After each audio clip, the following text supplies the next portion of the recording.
On May the 3rd, 1945, a man stood outside Buxheim Monastery. The old Carthusian foundation, which was about 90 kilometers to the north of Munich, was a white-walled and red-roofed structure. It dated back to the 15th century and was later rebuilt in the Rococo style. The man was squarely built, though not tall. He may have had more heft and less hair than during his student days, but he was more intense, resourceful, and determined than ever. He had not come to the monastery to study its accretion of architectural forms or its famous decorative carvings, although he would have been at home doing so. Nor had religious impulse driven the man there. The man was on a mission rather than a pilgrimage. Cleveland-born, Harvard-educated, just shy of 40, Lieutenant James Rorimer was a Jewish gentleman, as Army intelligence put it.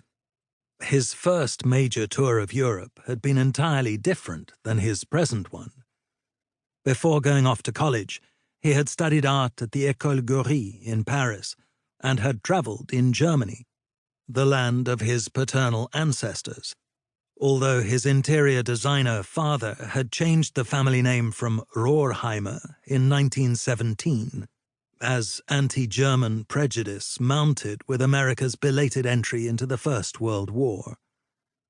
James Rorimer had had to fight his way into the Second World War. After trying to enlist in the U.S. Army in 1941, months before Pearl Harbor, he was rejected because of high blood pressure. He was plenty busy as director of the Cloisters, the recently opened medieval branch of the Metropolitan Museum of Art, which he had helped build. He easily could have sat out the war, cloistered in its safe, tranquil surroundings, overlooking the banks of the Hudson at the upper tip of Manhattan, but he refused to sit still with a war going on. He recruited powerful supporters to press his case to the Army. Among them were Paul Sachs, his Harvard mentor, director of the Fogg Museum, and scion of the Goldman Sachs financial dynasty, Robert Lehman, another art-loving heir to a German Jewish banking family, who later donated a magnificent wing to the Met, and John D. Rockefeller Jr., whose $10 million donation had made the Cloisters possible. Their combined clout pushed the Army into giving him another look. In May 1943, he was allowed to enlist as a private. Rorimer was tapped soon after, with some help from Sachs, whose reach extended from Cambridge to New York to Washington, D.C., for a more suitable task. He joined the newly constituted Monuments, Fine Art and Archives, MFA&A section of the U.S. Army, as a G5, Military Government Specialist Officer. His comrades were mainly art historians or museum curators. "Here I have the job of jobs as far as my background and desire are concerned," Rorimer wrote to Sachs from liberated Paris on December 10th, 1944. His mission was initially to safeguard historic structures threatened by or damaged in battle. In the wake of D-Day, though, the focus shifted to hunting down an unknown quantity of works of art that the Nazis had despoiled as they conquered, occupied, and ransacked one country after another on the continent. This was why Lieutenant Rorimer had come to the monastery of Buxheim. As the Monuments Specialist Officer for the U.S. 7th Army, he had followed the troops as they battled their way through German territory, vanquished the once formidable but now much weakened Wehrmacht, and took control of one village and town after another as the Third Reich collapsed around them. When Lieutenant Rorimer arrived at 7th Army headquarters, he joined forces with Corporal John D. Skilton, aged 36, who was awaiting his own commission.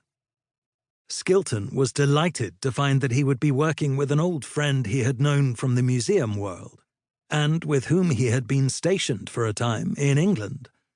This Connecticut Yankee, like fictional hero Dink Stover, had done the only decent thing and gone to Yale. Skilton had studied art history in New Haven and then at the University of Paris. Research trips had brought him to Europe 7 times. He had served as a curator at the newly inaugurated National Gallery in Washington, D.C., before enlisting in the Army.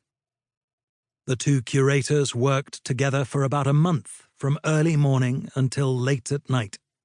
In an office at military government headquarters, they affixed maps to the walls and employed colored pins to mark the known and suspected locations of German repositories of stolen art.